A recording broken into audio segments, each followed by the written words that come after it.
Welcome friends. इस session में आज हम बात करेंगे VCI counselling all India quota, जो कि की जाती है 15% सीट्स के लिए ऑल ओवर इंडिया के वीसीआई परमानेंट एफिलिएटेड कॉलेजेस के लिए। इस काउंसलिंग के अंदर भारत के किसी भी कोने से आप अप्लाई कर सकते हैं और आप इसके लिए एलिजिबल हैं अगर आपका रैंक उस ब्रैकेट में है जिसमें आपको एडमिशन मिल सकता है।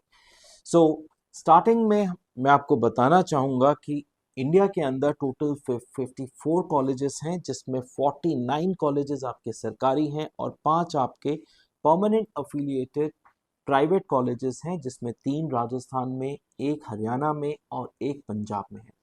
अप्रॉक्सीमेटली 744 सीट्स के ऊपर ये काउंसलिंग की जाती है। ये सारा डेटा 2023 के प्रॉस्पेक्टस में से है। 2024 की डिटेल्स अभी आनी बाकी है। इस वीडियो में हम एक इन डेप्थ एनालिसिस करेंगे और जानेंगे कि किस ब्रैकेट में किस रैंक के बेसिस पे आपको कॉलेजेस मिल सकते हैं, किस कैटेगरी के अंदर। ओके, सो वीसीआई के काउंसलिंग में टोटल 4 राउंड होते हैं, जिसमें राउंड 1, राउंड 2, राउंड 3 आपका मॉप अप राउंड और स्ट्रे राउंड जो कि आपका फिजिकल राउंड होता है। 2022 में स्ट्रे राउंड एक फिजिकल राउंड था जो कि आपका वीसीआई दिल्ली ऑफिस में हुआ। 2023 के अंदर काउंसलिंग के अंदर ये एक ऑनलाइन राउंड था। सो ये कंप्लीटली डिपेंड करता है वीसीआई के ऊपर कि ये फिजिकल राउंड होगा या फिर ऑनलाइन राउंड होगा। अगर फिजिकल राउंड हुआ तो आप किसी भी भारत के कोने में हो, आपको दिल्ली में आके ये राउंड उस समय अटेंड करना पड़ेगा अगर आपको सीट्स चाहिए और आपका स्कोर उस रेंज में आता है तो। सो शुरुआत करते हैं। सबसे पहले जानते हैं कि काउंसलिंग करने का सही प्रोसेस क्या है। राउंड 1 में आप फ्रेश एप्लीकेशन करेंगे, आपको उसके बाद सीट्स अलॉट की जाएंगी। अगर आपको सीट अलॉट नहीं होती है तो ऑब्वियसली आप जाएंगे राउंड 2 के अंदर अप्लाई करने के लिए। आपको कोई ऑप्शन नहीं है कि आप राउंड 1 कंटिन्यू करेंगे, जो कि एक जाहिर सी बात है। अगर आपको सीट अलॉट हो जाती है तो आप देखेंगे कि आपको जो कॉलेज मिला है उसमें आपको रिपोर्ट करना मस्ट है। ये रिपोर्टिंग बहुत ज़रूरी है। अगर ये रिपोर्टिंग नहीं हुई तो आपका कैंडिडेचर जो है सीधा सीधा आप देखेंगे एरो यहाँ से आ रहा है, ये कैंसिल हो जाएगा। आपको चांस नहीं मिलेगा आगे के राउंड्स में पार्टिसिपेट करने का। अगर आपको अपग्रेड करना है तो आप अपग्रेड करने के लिए अप्लाई कर सकते हैं, लेकिन अप्लाई करने के लिए भी आपको पहले कॉलेज में रिपोर्ट करना है, अपने डॉक्यूमेंट सबमिट करने हैं और अपनी फीस अप्लाई पे करनी है। तभी आप अपग्रेडेशन की स्लिप अपने नोडल ऑफिसर से लेंगे और आप राउंड 2 के लिए फ्रेश रजिस्ट्रेशन करके अप्लाई करेंगे। अगर आप अपग्रेड नहीं करना चाहते हैं, आप अपने कॉलेज से सेटिस्फाइड हैं, तो कोई बात नहीं, आप सीधा जाके अपनी फॉर्मेलिटीज़ कंप्लीट करेंगे, जो भी डेट्स वीसीआई ने मेंशन करी है, और अपना एडमिशन प्रोसेस कंप्लीट कर लेंगे। ये था आपका सिंपल और सरल तरीके से समझने के लिए राउंड 1। अब आते हैं हम राउंड 2 में। राउंड 2 में हम उन बच्चों की बात करते हैं सबसे पहले जो राउंड 1 से अपग्रेडेशन लेकर आए हैं। अगर उनको राउंड 1 में जो कॉलेज मिला है उससे वो सेटिस्फाइड नहीं है, उन्होंने राउंड 2 के लिए अप्लाई किया, तो राउंड 2 में उनको कॉलेज अलॉट होता है तो अपने राउंड 1 का अलॉटेड कॉलेज उनको छोड़ना पड़ेगा। वो किसी भी हाल में अपना पुरानी सीट को रिटेन नहीं कर सकते। उनको राउंड 2 में फ्रेश अलॉटेड कॉलेज में ही एडमिशन लेना पड़ेगा। इसके लिए उनको रिपोर्ट करना पड़ेगा। अगर वो रिपोर्ट नहीं करते हैं तो वो डी बार कर दिए जाएंगे from round 1 as well as round 2, round 3 and round 4। वो वीसीआई स्ट्रक्चर से ही बाहर हो जाएंगे। तो अपग्रेडेशन अप्लाई करना एक बहुत इंपॉर्टेंट एस्पेक्ट है। अगर आप अपने कॉलेज से सेटिस्फाइड हैं तो बिल्कुल भी अपग्रेडेशन के लिए अप्लाई मत कीजिए। हमारे पास पिछली बार 2 से 3 केसेस आए थे जिसमें बच्चों को पहले राउंड में गवर्नमेंट कॉलेज मिला और उन्होंने अपग्रेडेशन में अननेसेसरी कॉलेजेस भर दिए, जिसमें उनको राउंड 2 के अंदर प्राइवेट कॉलेज मिल गया, जिसको कि वो डिनाई नहीं कर सकते। बाद में उन बच्चों को दोनों सीटों से हाथ धोना पड़ा था। सो अगर आपको राउंड 2 पे सीट अलॉट होती है तो बहुत सिंपल है, आपको कॉलेज में रिपोर्ट करना ही करना है, अदरवाइज अगेन आप फर्दर राउंड से डी बार कर दिए जाएंगे। तो वीसीआई का रूल स्ट्रेट अवे कहता है कि अगर आपको कोई सीट अलॉट हुई है तो आपको कॉलेज जाकर वो सीट की फॉर्मेलिटीज कंप्लीट करनी है। लेट्स से आप नॉर्थ इंडिया में हैं और आपको साउथ इंडिया का कॉलेज अलॉट हुआ है, स्टिल इट इज मैंडेटरी कि आप उस कॉलेज में जाके अपनी सीट की फॉर्मेलिटीज कंप्लीट करेंगे, अदरवाइज आप राउंड 2, राउंड 3, राउंड 4 से डी बार हो जाएंगे, या फिर सेकेंड राउंड है तो राउंड 3 और राउंड 4 से डी बार हो जाएंगे। इफ आप अपने कॉलेज से सेटिस्फाइड हैं या नहीं है, आपको एडमिशन लेना है, तो दिस इज योर चांस, आप जाके अपना एडमिशन फॉर्मेलिटीज कंप्लीट करेंगे। There is no option for upgradation. ध्यान रखिएगा कि आप सेकेंड राउंड की सीट्स को अपग्रेड नहीं कर सकते हैं। राउंड 3 और राउंड 4 बहुत सिंपल है। अगर सीट अलॉट होती है तो आपको कॉलेज लेना है, अगर सीट अलॉट नहीं होती है तो आप ऑब्वियसली राउंड 4 में अप्लाई करेंगे। राउंड 3 के बाद आप कोई अपग्रेडेशन नहीं कर सकते, राउंड 2 के बाद भी कोई अपग्रेडेशन नहीं कर सकते।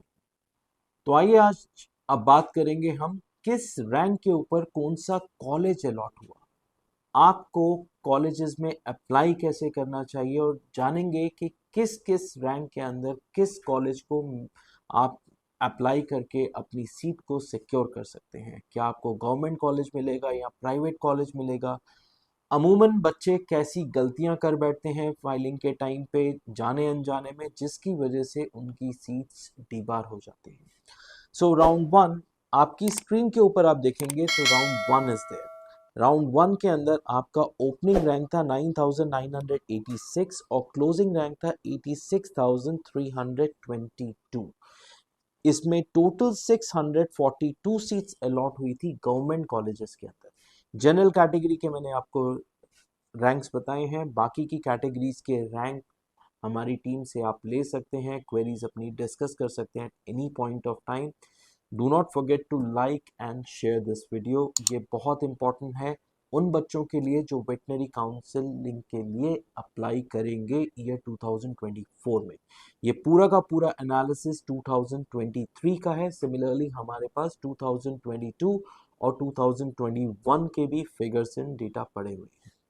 नाउ प्राइवेट कॉलेज के अंदर आप देखेंगे 15, 15, 15, 12 और 14 सीट्स अलॉट हुई। एमजेएफ को 12 ही सीट मिली, जबकि उसकी टोटल कैपेसिटी 15 सीट्स की है, और खालसा में सिर्फ 14 एप्लीकेशन ही सक्सेस हुई। यहाँ पे एमजेएफ को एसटी कैटेगरी में एक भी स्टूडेंट नहीं मिला, यहाँ किसी ने उसको चूज नहीं करा, अगर चूज करा भी तो उसका जो स्कोर था वो स्टिपुलेटेड कोर्स से कम था जो वीसीआई ने सेट करा फॉर रैंक राउंड 1 के लिए। प्राइवेट कॉलेजेस 77,079 पे आईआईबीआर में स्टार्ट हुए, 99,064 पे क्लोज हो गए एडमिशन। अपोलो में 65,198 से लेके 91,710। जो आपको गौरतलब बात यहाँ पर ध्यान देनी है कि 77,079, 65,198, 80,563 and similarly 80,202, ये सारे के सारे स्कोर आपके 86,322 से कम है। इसमें इन बच्चों को गवर्नमेंट कॉलेज मिल सकता था, लेकिन इन्होंने जो चॉइस फिलिंग करी उसके बेसिस पे उनको गवर्नमेंट कॉलेज नहीं मिला और उनको एक प्राइवेट कॉलेज अलॉट हुआ, जिसके बाद उन्होंने दोबारा अप्लाई करा होगा राउंड 2 के लिए, या फिर वो सेटिस्फाई हो गए होंगे राउंड 1 के साथ ही। यह बहुत कॉमन मिस्टेक है जो स्टूडेंट्स करते हैं। तो फाइलिंग के टाइम आपका ऑर्डर प्रिसाइज होना चाहिए, आपको प्रायर आइडिया होना चाहिए कि आप किस कॉलेज के लिए अप्लाई कर रहे हैं, और उसके लिए आप प्रिपेयर रहें अगर आपका रैंक उस ब्रैकेट में आता है तो। राउंड 2 की बात करते हैं तो 644 में से 292 सीट्स वेकेंट थी। इन 292 सीट्स ने बच्चों में एडमिशन लिया। अब 23,598 पे एडमिशन्स ओपन हुए और 92,199 पे एडमिशन्स क्लोज हो गए गवर्नमेंट सीट के अंदर। इस राउंड में कोई भी स्कोर ऐसा नहीं था जो प्राइवेट कॉलेज में एडमिशन जिसने लिया हो और वो गवर्नमेंट के लिए एलिजिबल हो। सो एलिजिबिलिटी क्राइटेरिया जो था वो बहुत क्लियर था इस बार। फिर भी आप देखेंगे कि 7 बच्चों ने रिपोर्ट करा था आईआईवीआर में। सिमिलरली अपोलो में किसी ने भी रिपोर्ट नहीं करा। अरावली में भी 4 बच्चों ने रिपोर्ट करा। 11 सीटें वेकेंट थी, दोबारा अलॉट हुई।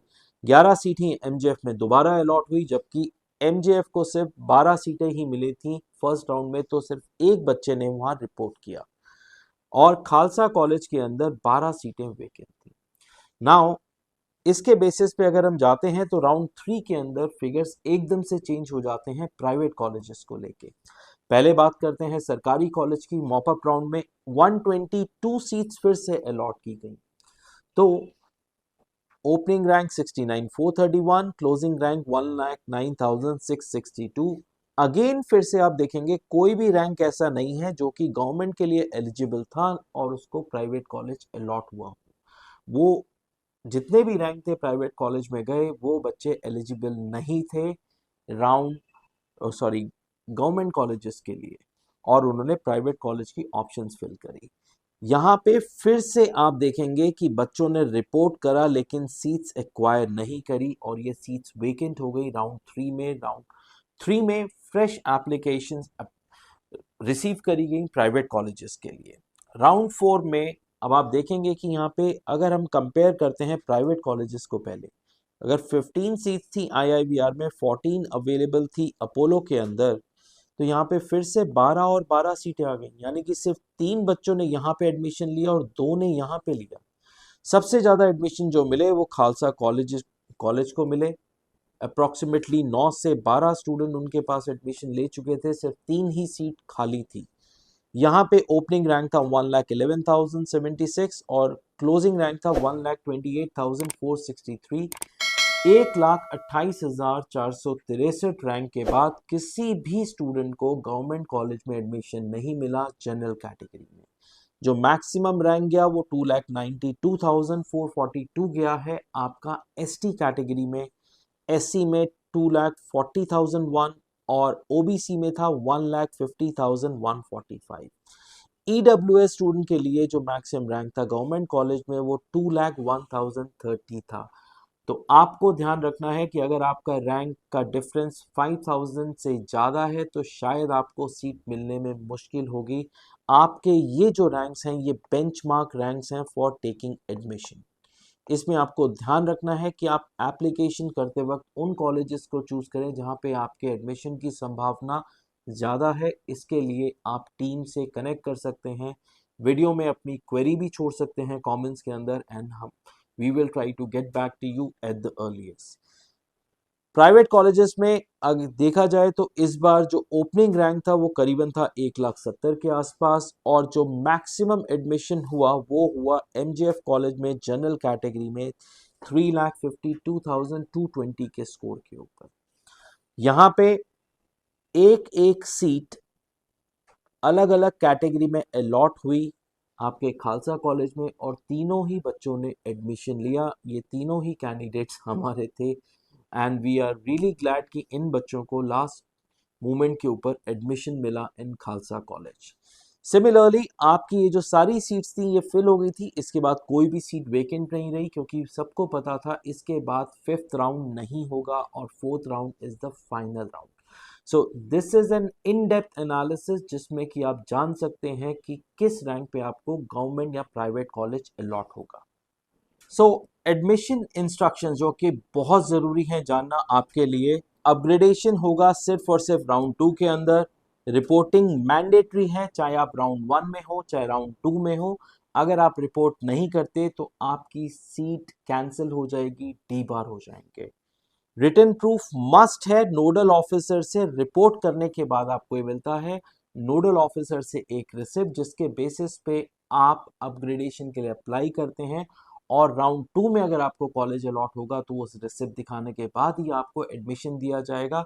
अदरवाइज चाहे आपने रिपोर्ट करा हो, नोडल ऑफिसर को आपने इन्फॉर्म करा हो, अगर आपके पास वो रिसिप्ट नहीं है तो आप राउंड 2 में एडमिशन नहीं ले पाएंगे।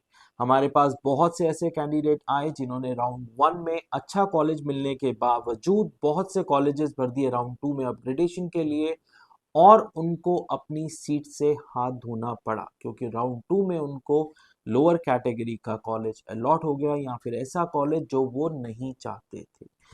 In case of reporting after allotment, candidates will be debarred from counseling. अगर कैंडिडेट रिपोर्ट नहीं कर रहा है सीट अलॉट होने के बाद, तो आपका कैंडिडेचर कैंसिल हो जाएगा। तो इन चीज़ों का आप खास तौर से ध्यान रखें कि आपको रिपोर्ट करना मैंडेटरी है।